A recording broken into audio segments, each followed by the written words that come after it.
That'll turn you against it. She knows what.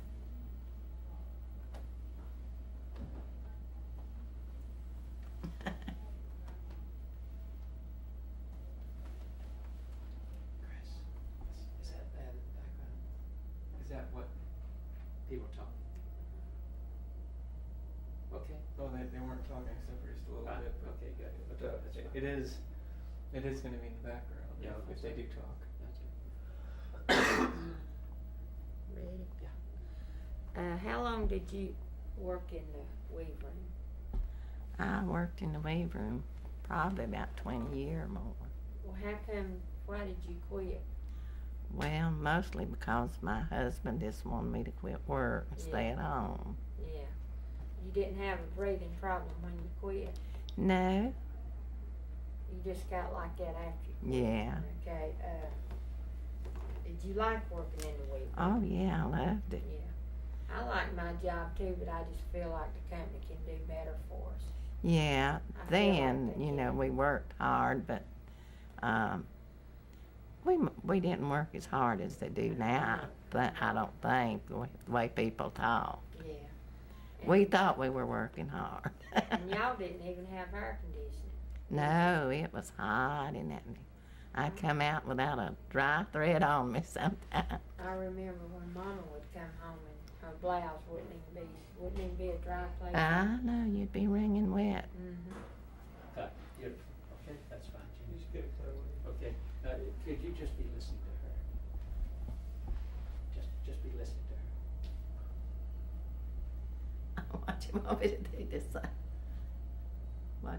Say anything? Yeah, tell her about the neighborhood. Oh, this neighborhood. That growing up with Daddy and all that. Oh, well, we all just was like one family, you know. Yeah. We all played together, us kids.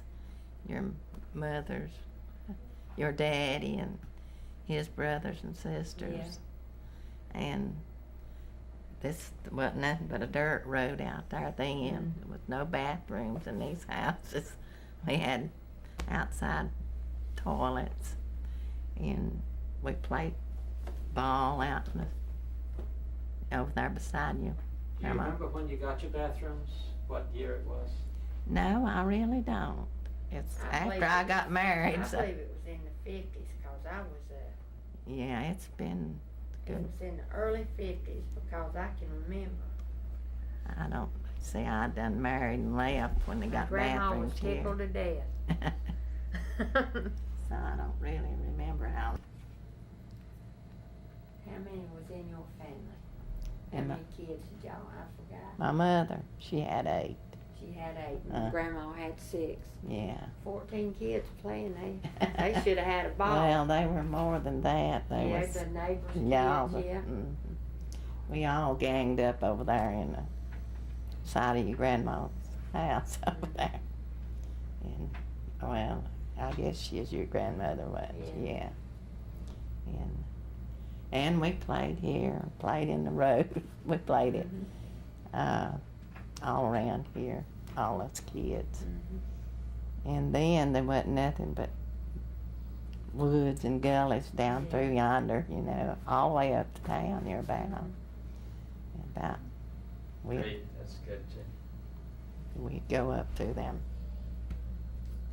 back alleys, we call them. I to told town. them about the back alleys. They don't have them no more. No. It was really, The garbage trucks would come to the back alley and pick up the garbage. yeah. They can a meal on the garbage trucks too. Uh-huh. And they own the people, they own the town. Well, people really, they was really good to come and do anything to your house. Yeah, they you kept know. the houses up. Kept your house up good for you if you called them about anything. They'd come and fix Yeah. it.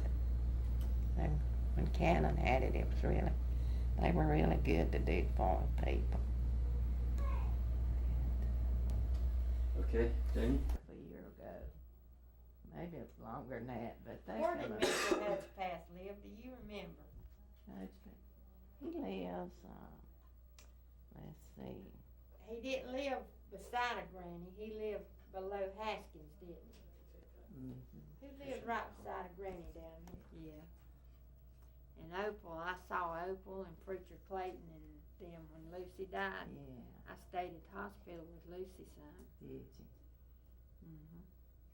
I remember, you know, I was just little. Poor little old Opal, her husband was the one that got electrocuted. Yeah, She's just as humble as she always was. She's just as sweet and humble. I didn't really. I remember they were little, you know, then too. But I don't remember them too good. But you know, Mama always went to that church over there.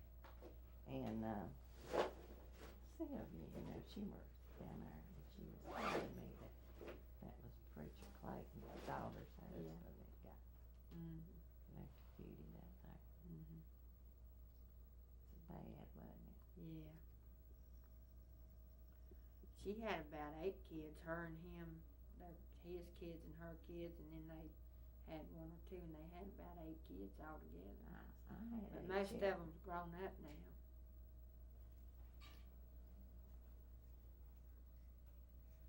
Yeah, I had 8 children myself, and raised another one. Yeah. I had 4, and that was enough. Yeah. like a That's enough to drive like you a TV insane. program. 8 is enough. In Atlanta, it has these big Christmas decorations all over the house and all over the top of the house and everything, you know, with Santa Claus and everything. But in the middle of that, the grandmother has her own thing, and it's a shrine to Elvis. Oh. She's got things like that up there with Elvis. I mean, the collection of stuff she's got with Elvis, it's just amazing. Most of this stuff I got, but people give it to me. My sister gave me that clock there with that Elvis clock. And she bought me that one little Elvis I got on the whatnot there. My granddaughter gave me that picture. I told Sylvia, I said, I don't know why they think I'm such an Elvis. And I did like his music, and I thought it was good. We appreciate you letting us do this. And everything, but I wasn't really Okay. crazy about him. Yeah, unless she stands out in front and I put the shot. This is microphone voiceover shot. dialogue. Ready? Yeah. This vicinity right here is what you call the Union stores. These old buildings that you see in the background and over here were the Union stores in the 1930s. When the Union was trying to organize here, they rented this little building over here and held their meetings. And it's just below the mill village. Where the mill village ends, then it's just right below it. And the name was so common when I was growing up that if you lived around here, if anybody asked you where you lived, you'd say, I live at the Union stores, and they would know where you lived. And the name didn't really connect until I got active in the Union campaigns, and then it hit me one day, Union stores. And I got to asking questions, and I found out that the reason they called it that was because they had held their Union meetings here in the 30s. And the drunks all used to come down here and get behind this building and get drunk. They did. Okay.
Okay, this vicinity right here that you see, this building here and these buildings behind me is what they call the Union stores. The reason they call them that is that the Union tried to organize in 1934, I think it was. And the Union held their meetings in this building back here. And the name was so common that if you lived around here, if anybody asked you where you lived, you said, I live at the Union stores, and they'd know how to find it. And it's just below the line where the Mill Village is. And the name Union Stores didn't connect until I got active in the Union campaign, and then it hit me one day, Union Stores. And I got to asking around, and the older people told me that that's why they called them the Union Stores, because they held their meetings in this little building back here. They also had a commissary there. They furnished strikers with food. Yeah. Did you know that? No, I didn't know that. Could you tell us that? They also had a commissary here, and they would furnish the people on strike with food. Okay, good. Okay?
See, I know him. Yeah, okay. Yeah.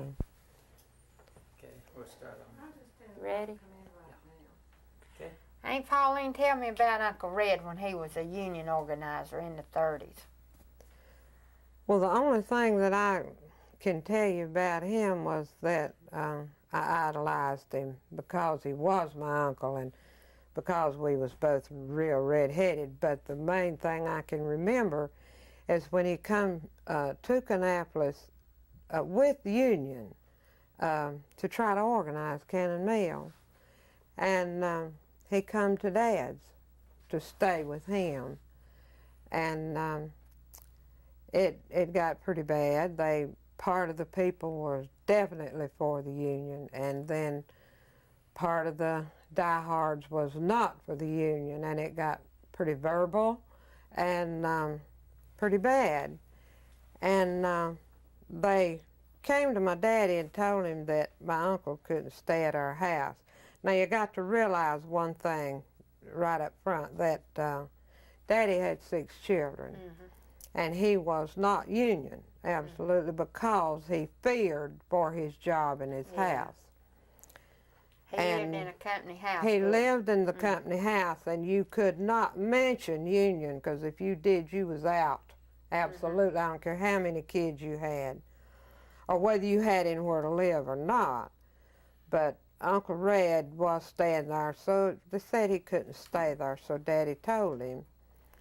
And if I'm not too bad mistaken, it was Sycamore Street that these guys went and rented a building of some sort. Now you got to remember, I wasn't all that old, but they rented this building and they used it, and I very well remember the turmoil there was, you know, all the screaming and hollering, and Daddy had to go across there and go to work, but not Uncle Red.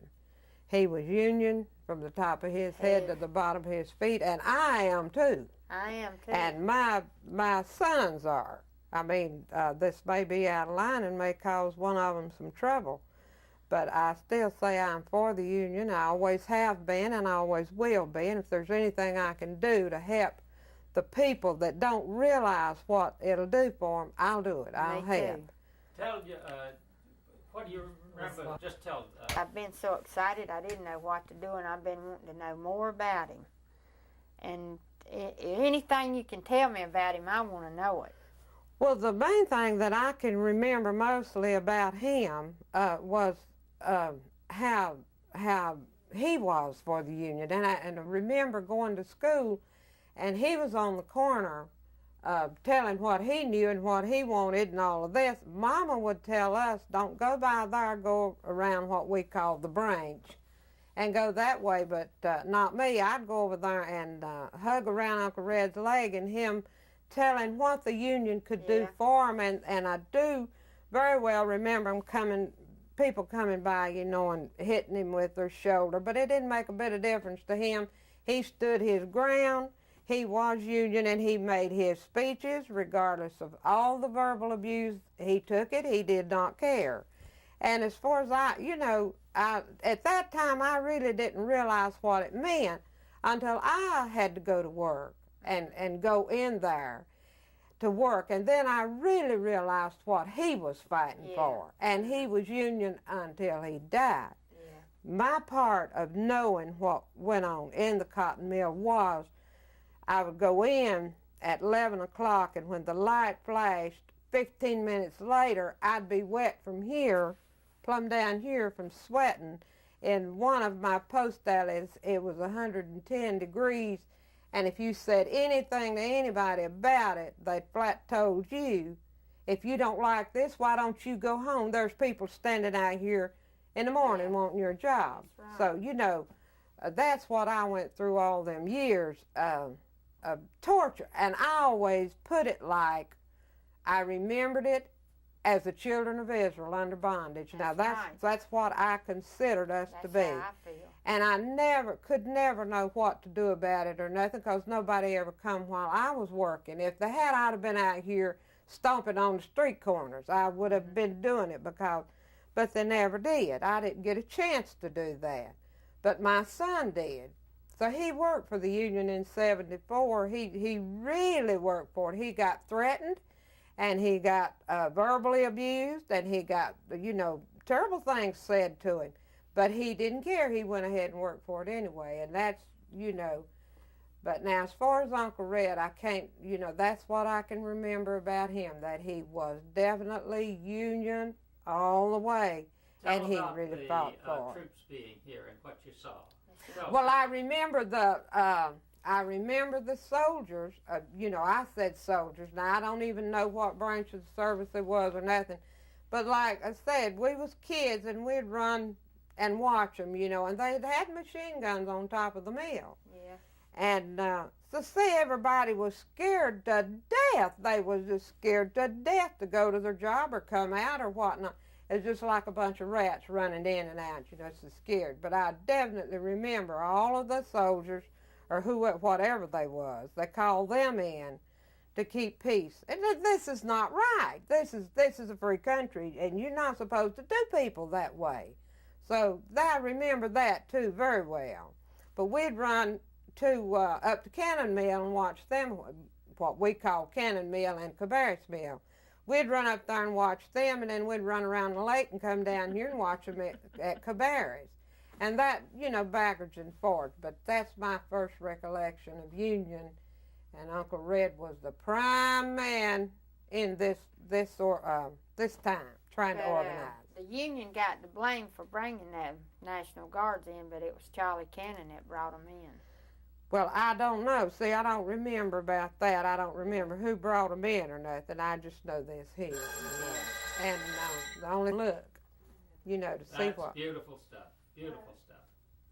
I think we've just about done it. Our Barbara Walters. Can you talk about Barbara Walters? I don't even like her. Okay. You don't like Barbara Walters? She's had her face lifted so many times. Ready? Okay, whenever you're ready. Okay. Hey, Pauline, ever since I've heard about Uncle Red being a Union organizer, I've been so excited that I just want to know more about him. I just want to know all you know about him. Keep looking, sir. Ask about the soldiers. And tell me about the soldiers that they brought in here to keep peace between the antis and the pro-union workers. Again, but just say, did you see the soldiers when they came? Did you see them when they came? Sure did. Just say, did you see the soldiers when they came in? Don't turn back to me. Oh, okay. Did you see the soldiers when they came in? What happened in 74?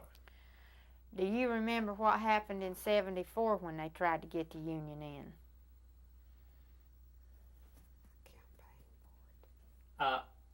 What did you do? What do you do in the mill? She didn't answer that while No, ago. no, we did that. Okay. Let me see move up a kind of mid-close on her then. Yeah. That's not bad. So could you ask her that of what you did in the mill? What did you do in the mill? I was a spinner. I spun cotton yarn into bobbins, which went to the weave room, and worked from the light flashed at 11 o'clock, and I worked till 7 o'clock the next morning when the light flashed, and I ate a sandwich in my pocket. I'd carry it in my pocket and set my drink up in the roving creel, and I'd take a drink when I could ever get to it. What did you get paid? What did you get paid? Cut. Now, I don't remember, Okay, honestly. okay. I mean, it was nothing, I know that. So you was Something probably about- making about something 12 or about $13 that, a yeah. day. All right. Were you working in '74? So Yeah. were you active in the union when your aunt was campaigning? Mm-mm. I was a yes vote, but I didn't do nothing. You might tell us that and why. Because she was telling about her son being so active. Mhm. Okay. Okay. Right. Well, I was working in 74 when they tried to get the union in, and I wasn't active because I went to work in 72, and like you said back then, you couldn't say union. You wasn't supposed to say union. I was for the union, but I didn't let anybody know it. If somebody asked me, I would say yes, but I wouldn't. I didn't do like I'm doing now. I wasn't an activist, as they call me. I told them to write that in capital letters. Well, I was an activist, as you said, but I was not. I wasn't in the mill at that time working, but I I did go believe with. you thinking about 85. Oh, am I think so. I? When Tim. Oh, Yeah. yeah. Tell us about 85. I know my son was real active in I the was union. too in 85. That's what I told you a while ago, that it was verbally, threatened and all this.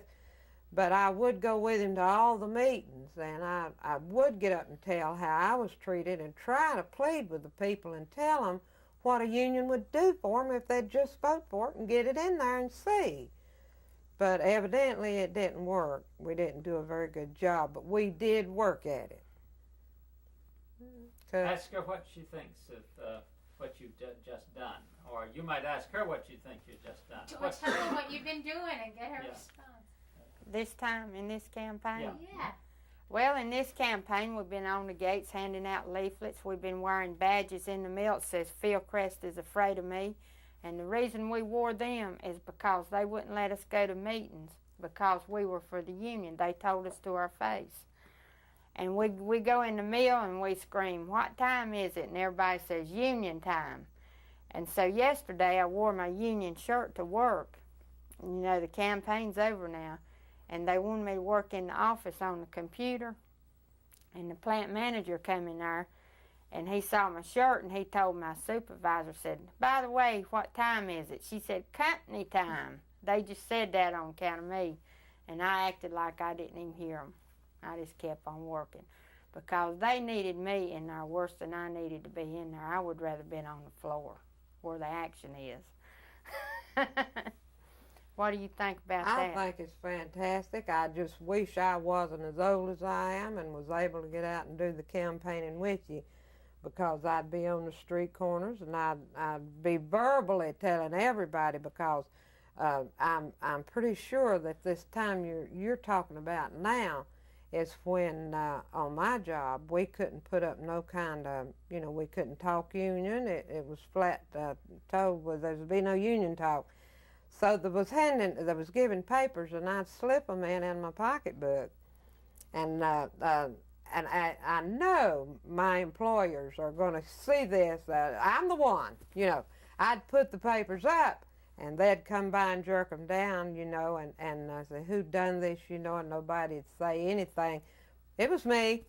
So I'd go off to get me a cup of coffee or downstairs for something, and I'd stick one here and one there, and so I want you to know it was me. Now, I am union. I'm for the union, and this was my little part that I played, that was all I could do. But if I could this time, or if I had come and been asked, I would have went, and I would have fought for this, because people need it here. After all these years of taking this stuff, you need a representative, and the union's what's going to do it for you. Well, this is the first campaign I've been in that after it was over, the people kept wearing their union T-shirts and badges.